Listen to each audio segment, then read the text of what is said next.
A very good evening and welcome to all of you. In today's class, I'm going to explain the question paper of Talent Search Test 27. So let's get started. Question number one is, needlessly to say, we need more environmentalists on this planet. यह कहना आवश्यक नहीं है कि इस planet पर और अधिक वातावरणविद की जरूरत है. नीडलेसली टू से यह ग्रामेटिकली गलत है. यहाँ एडजेक्टिव चाहिए. नीडलेस टू से, नॉट नीडलेसली टू से. आंसर ए होगा. Question number 2. A debit card is similar to a credit card, but unlike a credit card, the money came directly from the user's bank account when performing a transaction. आप देख रहे हैं present tense.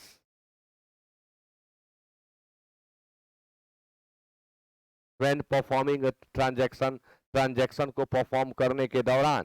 तो एक debit card की तुलना एक credit card से की जा रही है और यहाँ पर प्रेजेंट में चर्चा होनी चाहिए, जबकि यहाँ चर्चा आ गई है का एक पास्ट में. तो यही एरर है. यहाँ केम के जगह पर हमें कम्स का प्रयोग करना होगा और आंसर होगा बी. 2 का आंसर बी होगा. क्वेश्चन नंबर 3 आपके सामने. One must read the terms and conditions dash. तो आप डैश के लिए ऑप्शन जो देख रहे हैं ये सभी एडवर्ब हैं. तो टर्म्स एंड कंडीशंस को हम कैसे रीड करें? हम कमिटेडली करें, स्क्रूटिनी करें, मियरली करें, केयरफुल्ली करें? किसी भी टर्म्स एंड कंडीशंस को हमें केयरफुल्ली रीड करनी चाहिए. कमिटेडली, कमिट वर्ब से बना हुआ है. कमिट मतलब होता है वचन देना. कमिटेडली मतलब होगा वचनबद्धता पूर्वक. स्क्रूटिनी मीन्स जांच होता है. यह तो नाउन है, इसका यहाँ कोई यूज ही नहीं हो पाएगा. मियरली ओनली का सिनोनिम है. कमिटेडली जो है एडवर्ब का काम करेगा.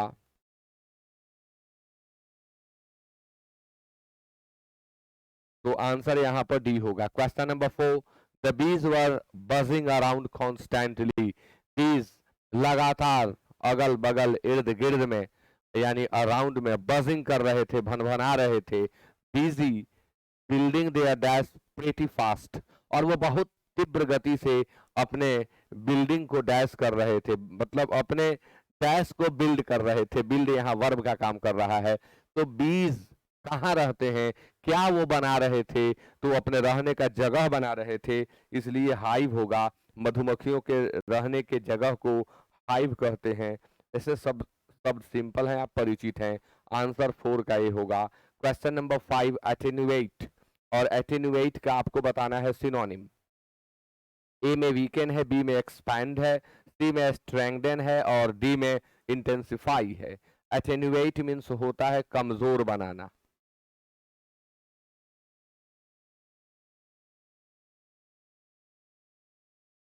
वीकेन मीन्स कमजोर बनाना. एक्सपैंड मीन्स फैलाना और स्ट्रेंगन मजबूत बनाना. स्ट्रेंगन मजबूत बनाना. इंटेंसिफाई तीव्र करना. तो आंसर 5 का ए होगा. अब इंटेंसिफाई जो है इसका चुस्त दुरुस्त करना भी होता है. बीफअप इसका सिनोनिम हो जाएगा यदि यह चुस्त दुरुस्त करने के अर्थ में यूज किया जाए तो. The security of the minister has been beefed up. The security of the minister has been intensified. तो आंसर 5 का ये होगा. क्वेश्चन नंबर 6 आपके सामने. शब्द है ओमनीसेंट. ऑप्शन इलिटरेट है, एरोगेंट है, ऑल नोइंग है और लोकल है. ओमनीसेंट मीन्स होता है सर्वज्ञ. ओमनी, ओमनी मीन्स होता है ऑल. ओमनी जहां भी आ जाए यह ऑल को व्यक्त करेगा. Omni means all.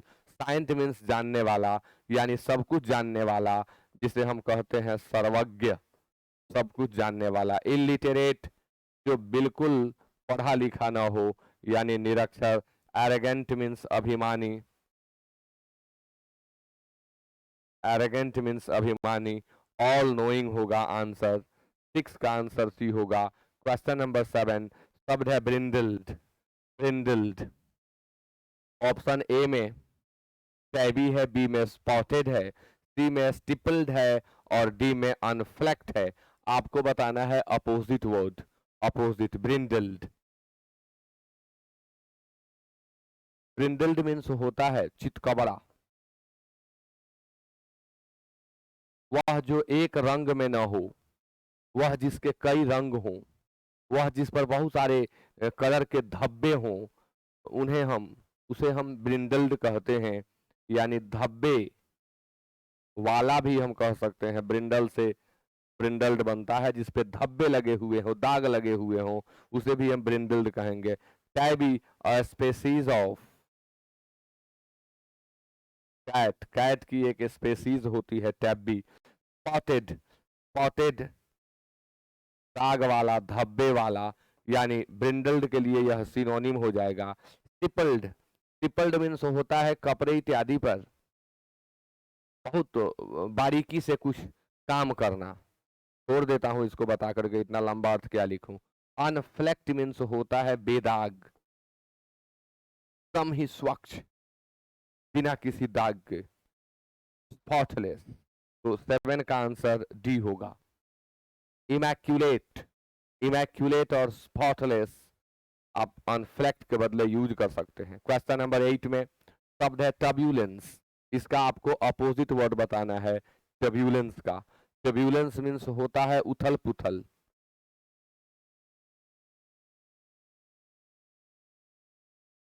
हलचल, अशांति, उथल पुथल, हलचल और अशांति। डिसऑर्डर, उथल पुथल, एजिटेशन,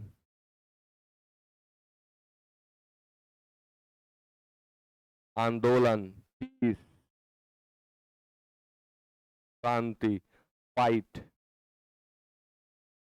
लड़ाई। एंटोनिम देना है टर्ब्यूलेंस का, तो क्या देंगे? शांति देंगे, इसलिए 8 का आंसर सी होगा। क्वेश्चन नंबर 9, क्वेश्चन नंबर 9 में अरेंजमेंट है, अरेंज करना है इसे। लाइब्रेरीज कलेक्शंस आर, अब आर के बाद सच एज, यानी हम पी से शुरू नहीं करेंगे। आर के बाद सच एज आप कैसे लिखेंगे?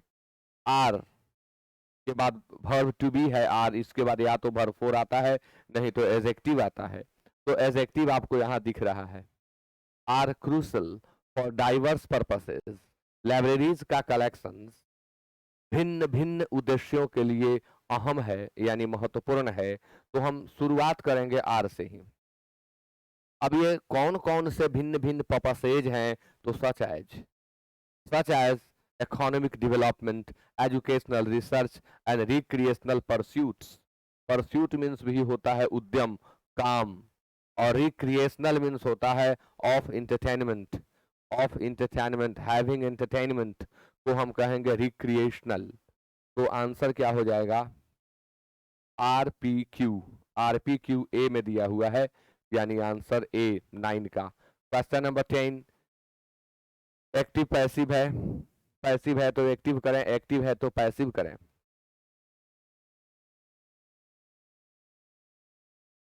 She found him laying on the road, she found him laying on the road, वह उसे सड़क पर पड़ी हुई पाई। यहाँ कुछ टाइप मिस्टेक नहीं है, लेइंग नहीं होगा, लाइंग होगा। ले मीन्स तो लेटाना होता है, रखना होता है, देखिए सब में लाइंग है, यानी वो वहां पर टाइप मिस्टेक है। She found him lying on the road, तो इसका आंसर होगा he was found lying on the road by her. By her गायब कर दिया गया है, आंसर सी होगा। कभी कभी हम बाई एजेंट को गायब कर लेते हैं, उससे कोई दिक्कत नहीं है। 11, he said to her is your name Anjali. Indirect speech में आपको बदलना है। He said to her, "Is your name Anjali?"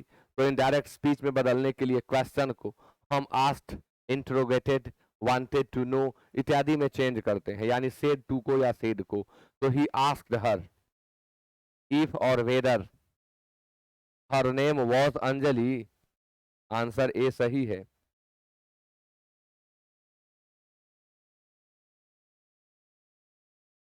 Answer A होगा 11 का। क्वेश्चन नंबर 12,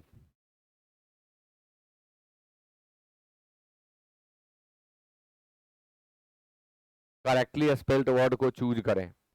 प्रिज्यूम, ये ही सही है। प्रिज्यूम मीन्स होता है मान लेना। मान लेना, किसी चीज को सत्य के रूप में स्वीकार कर लेना। कुछ अब प्रमाण नहीं मिल रहा है तो प्रिज्यूम कर लेते हैं, हम मान लेते हैं कि ठीक है ऐसा हुआ होगा, दैट इज कॉल्ड प्रिज्यूम। बाकी सभी गलत है। Question number 13, a penny for your thoughts. Idiom है, आपको इसका मीनिंग बताना है। A penny for your thoughts, a penny for your thoughts.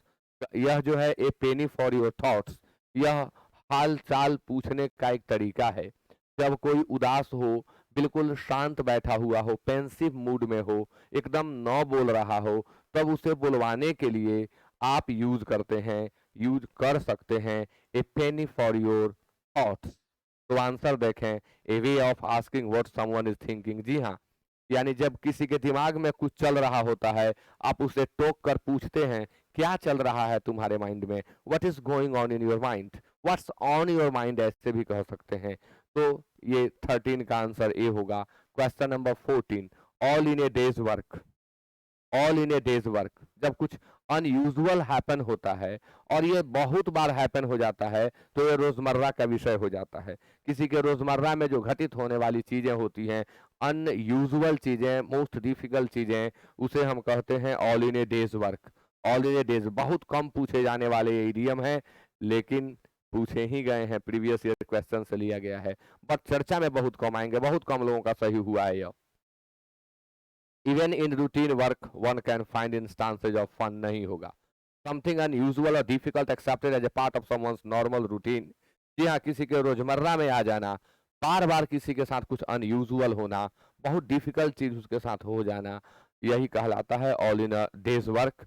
तो 14 का आंसर बी होगा। Question number 15, a state of disorder due to absence or non-recognition of authority और other controlling systems को क्या कहते हैं? A state of disorder, केवल इतना भी पूछ दिया जाए तो आप आंसर लिखेंगे एनार्की, अराजकता। कमेंट करके बताएं एनार्की का सिनोनिम क्या होगा। रिडल, लगाम, जिसका सिनोनिम कंट्रोल होता है। असेंडेंसी, राज्यारोहण, accession to the throne,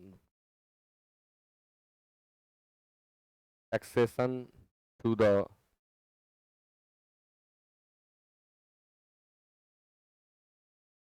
throne. ऐसे एसेंडेंसी के लिए आप सिनोनिम केवल एक्सेशन याद करेंगे। डोमिनियन, डोमिनियन मीन्स प्रभुत्व होता है। क्या है डोमिनियन? किसी शासक के द्वारा शासित राज्य, वह उसका डोमिनियन होता है। डोमिनियन। मैंने आपसे एनार्की का सिनोनिम पूछा था, कैओस होगा, लॉलेसनेस होगा, कैओस होगा, लॉलेसनेस होगा, एनार्की होगा। अब न हो तो डिसऑर्डर भी आप दे सकते हैं। आंसर 15 का ये होगा। Question number 16, a liquid with healing, magical और पॉइजनस प्रॉपर्टीज। वह लिक्विड जो मैजिकल हो, जादुई हो, हील करने की मैजिकल पावर रखता हो और पॉइजनस भी हो सके, उसे हम क्या कहते हैं? विस्कस, पोशन, डलसेट और लस्सस। विस्कस मीन्स होता है अत्यंत गाढ़ा, लिक्विड के लिए यूज होता है यह। इतना गाढ़ा कि किसी पतली चीज से पास ना कर सके, उसे हम विस्कस कहते हैं, विस्कस। इसका यूज केवल लिक्विड के लिए करेंगे। ऑफ लिक्विड मैंने लिख दिया। पोषण, पोषण मीन्स होता है औषधि, पेय पदार्थ है यह, एक तरह का पेय है जो स्वस्थता की ओर, जर्जर जिसकी स्थिति हो उसको भी स्वस्थता की ओर ले जाए, उसे हम पोषण कहते हैं। डलसेट सिर्फ साउंड के लिए यूज होता है, मधुर इसका, यानी आप इसे लिख लें ऑफ साउंड, इसका यूज हम साउंड के लिए करेंगे, बहुत स्वीट साउंड के लिए डलसेट का यूज करते हैं। और लसस मीन्स होता है बहुत स्वादिष्ट।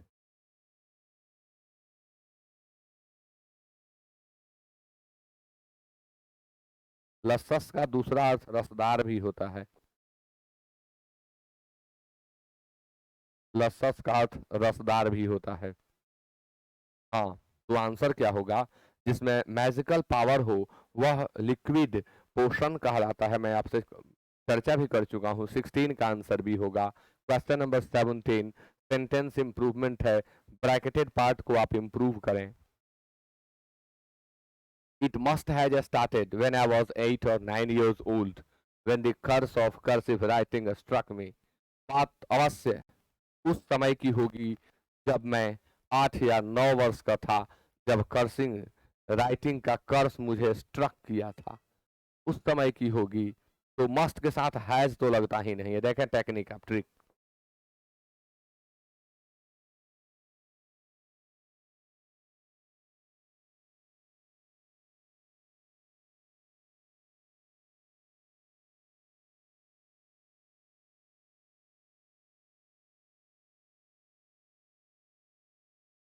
अंग्रेजी में मॉडल्स की संख्या 10 होती है। Shall, should, will, would, can, could, may, might, must और आउट टू। और ये जो 10 मॉडल ऑक्सिलरी वर्ब्स हैं, इनके बाद कभी भी आप हैज और हैड का यूज नहीं कर सकते, क्योंकि इनके बाद वर्ब वन का यूज होता है और वर्ब वन हैव होता है। इसलिए सभी मॉडल्स के बाद आप हमेशा हैव ही सेलेक्ट करें, हैज और हैड नेवर, कभी नहीं। तो it must has, it must have started होगा answer. It must have started, क्योंकि इसके बाद आने वाला वर्ब थर्ड फॉर्म में होगा। तो आंसर हो जाएगा 17 का A. Question number 18 the stove to lit using a match stick each week lit individually. क्या करें? द स्टोव, स्टोव अपने से जला कि जलाया गया? तो जलाया गया यूजिंग ए मैच स्टिक, मैच स्टिक का यूज करके। तो वॉज लीट होगा, क्योंकि यहाँ पर पैसिव स्ट्रक्चर की जरूरत है आपको। 18 का आंसर सी होगा। क्वेश्चन नंबर 19 अरेंजमेंट है, अरेंज करना है। येट से शुरू हुआ, येट से वाक्य शुरू नहीं होते हैं। यह डिफिकल्ट बनाने का तरीका है। अरेंजमेंट को जब कठिन बनाना होता है, तब प्रश्न सेट करने वाले व्यक्ति बीच में से उठा लेते हैं और उसी में एक पहले रख देते हैं, बाकी को सजाना होता है। तो yet corporate redundancy, redundancy means superfluousness, yet corporate redundancy। अब देखिए ये सब्जेक्ट का पार्ट नहीं है, तो हम सब्जेक्ट के पार्ट को और वर्ब के पार्ट को देख लें। विक्टिम्स एंड द टॉप, इसमें भी सब्जेक्ट का पार्ट नहीं है। आंसर शुरू होगा सी से। Policies have the employees as the first victims. Policies के जो एम्प्लॉइज होते हैं ना, वही उसके फर्स्ट विक्टिम्स होते हैं। And the top bosses continue to stay, और जो टॉप बॉस होते हैं ना, वो कंटिन्यू स्टे करते हैं। तो आंसर होगा सी A B, C A B, और सी ए बी ए में है। Next question number 20 correctly spelled word आप चूज करें। एक्सरवेरेंटली, अति उत्साह के साथ, काफी अधिक एंथुसियाज्म के साथ, यानी एक्सरवेरेंटली। तो एक्सरवेरेंटली ए होगा। And with lots of enthusiasm,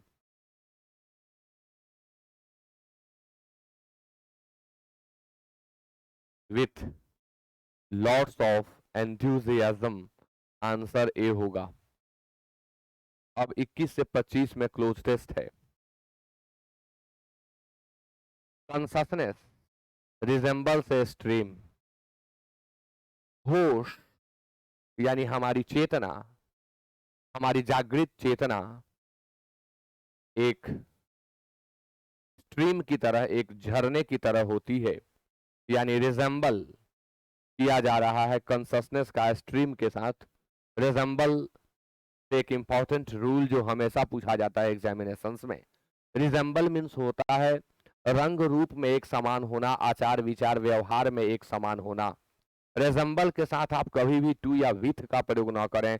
हाँ, रेजम्बल के बदले आप फ्रेज के रूप में टेक आफ्टर का यूज कर सकते हैं। वह अपनी माँ से मिलती है, सी रिजेंबल्स हर मदर, और सी takes after her mother.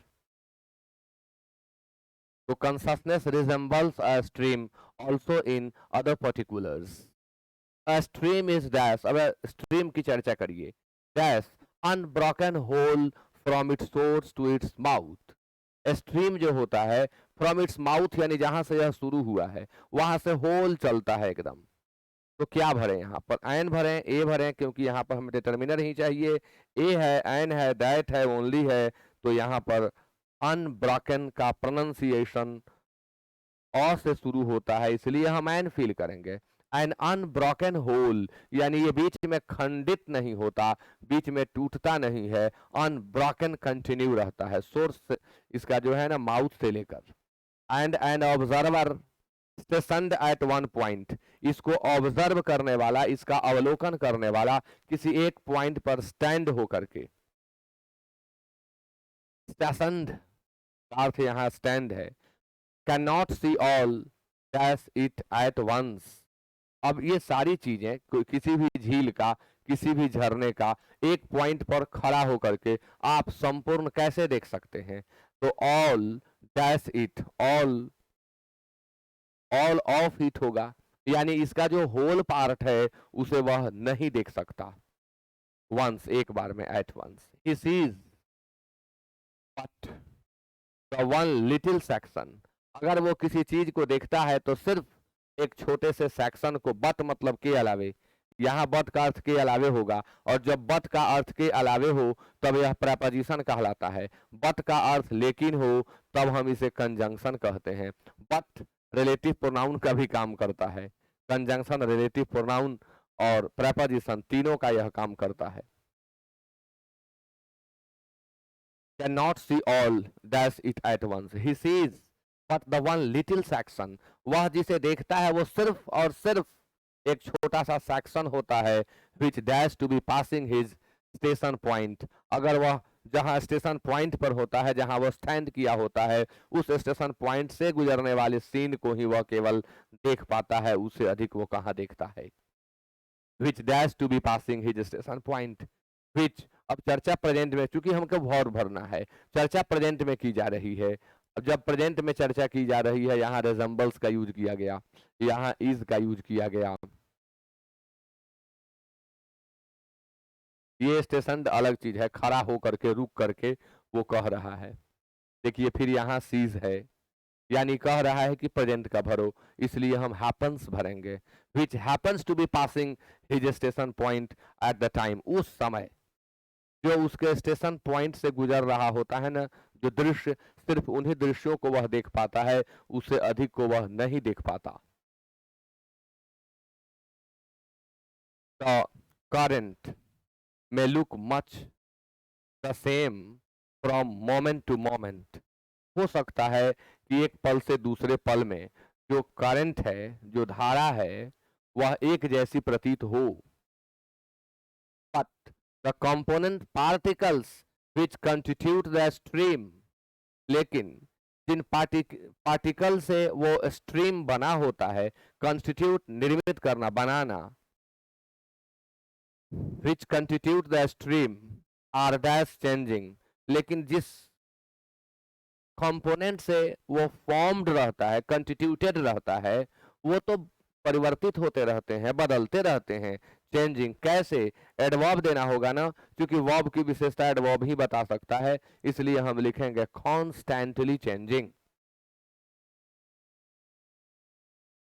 So it is without thought, its stream is continuous from birth till death, यह हमारी सोच है। स्ट्रीम जो है ना इसका, वो लगातार चलता रहता है, from birth till death, human से ला करके कनेक्ट कर दिया गया। हमारी कॉन्शसनेस, जब से हम होशो हवास धारण किए हैं तब से लगातार हमारे सोचने का काम चल रहा है, उसी झरने की तरह जो एक बार बहना शुरू किया तो बहता ही जा रहा है, कई जगह ऊपर नीचे से होते हुए गुजरता है। वैसे ही हमारे जीवन में कई उतार चढ़ाव इत्यादि आते रहते हैं। पार्टिकल्स जिनसे वो कंस्टिट्यूट हुआ रहता है भिन्न भिन्न होते हैं, लोगों को लगता है कि एक ही स्थिति में है। dash we cannot see any considerable portion of it at one time। क्योंकि क्योंकि हम जो भी उसके पॉइंट्स हैं एक बार में तो देख ही नहीं सकते। जो भी उसके पोर्शन है, जो उसका भाग है, जो उसका अंश है, वो हम एक बार में तो देख ही नहीं सकते। हमें हमेशा वर्तमान दिखाई पड़ता है और वह टाइम दिखाई पड़ता है जब कुछ घटित हो रहा होता है।